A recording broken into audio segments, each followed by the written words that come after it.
Alors, dans cet exercice, hein, je rappelle, on vous demande dans chacun des cas suivants, donc pour cette figure-là et cette figure-là, on a 3 cas. On doit inventer le graphique d'une fonction. Donc, le graphique d'une fonction, déjà, il faut que pour chaque valeur de x, on ait au plus un point du graphique. Donc, par exemple, je ne peux pas dessiner un S. Okay. Donc, il faut que j'ai une fonction. Donc, pour chaque valeur de x, j'ai au plus une valeur de y sur le graphique de ma fonction. Et qui vérifie, donc, il faut que j'ai, dans chaque cas, ces 2 limites qui sont vérifiées. Et pour le cas de gauche, donc la fonction fl n'est pas définie en 1. Ça veut dire que je n'ai pas de point du graphique qui a pour abscisse 1. Pour la figure du milieu, il faut que j'ai f de 1 égale à 4. Donc je peux déjà commencer par mettre ici un rond plein qui a pour coordonnée 1, 4. Et ici, il faut que ma fonction f, elle soit continue en 1. La fonction f continue en 1, donc je dois voir au niveau de la définition, pour la continuité, hein, la définition 6, la fonction elle est continue en 1, donc il faut que 1 appartienne au domaine de définition de la fonction, il faut que 1, le réel, ne soit pas isolé dans le domaine de définition de la fonction, et il faut que la limite quand x tend vers 1 existe et soit égale à f de 1, ce qui revient en langage mathématique, à avoir cette situation-là.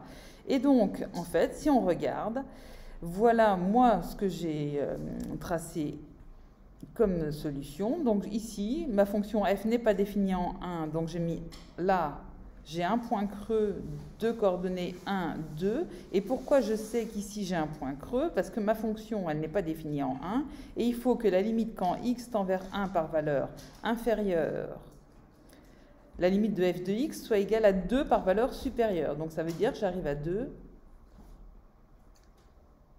au point de coordonnées 1, 2 par le haut quand j'arrive par la gauche. Et ici, quand x tend vers 1 par valeur supérieure, pardon, f de x se rapproche de 2 par valeur inférieure.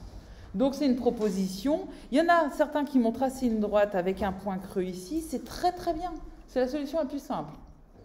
Il n'y a pas de problème. Après, vous avez le droit de faire des trucs différents. Mais à partir du moment où vous avez bien le graphique d'une fonction qui est décroissante pour des valeurs de x qui sont proches de 1, avec un point creux ici, de coordonnées 1, 2, et votre fonction qui arrive comme ça, au point de coordonnées 1, 2, c'est parfait. Là, on a la même situation. Si vous regardez bien, en fait, j'ai repris la même fonction, mais j'en ai coupé un bout en mettant ici, donc je me suis arrêtée à cet endroit-là, en mettant un rond plein.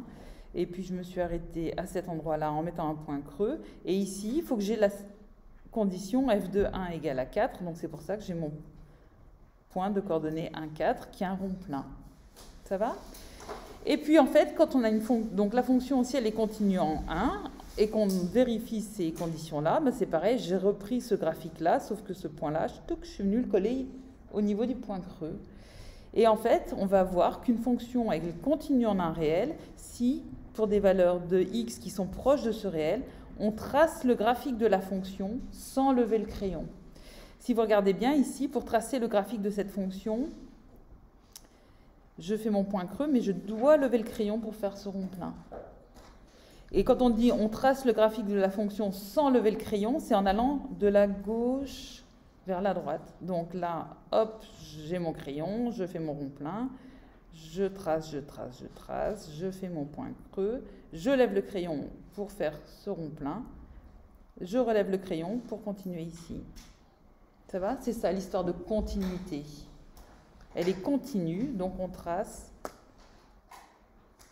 le graphique sans lever le crayon pour des valeurs de x qui sont proches de l'endroit où la fonction est continue. Il y a des questions? Non? J'en profite juste pour vous dire aussi quelque chose qui est important là, que vous devez retenir, c'est que quand on a une fonction qui est continue en A, ça implique que cette fonction elle est définie en A.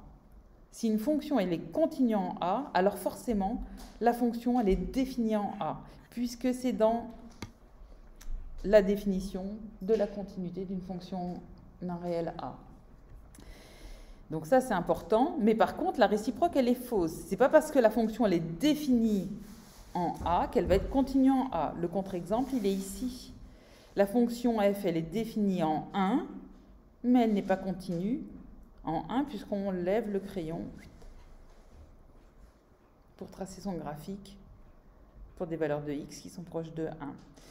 Donc, bien penser, hein, si on a une condition, alors on en a une autre, mais la réciproque, elle n'est pas toujours vraie.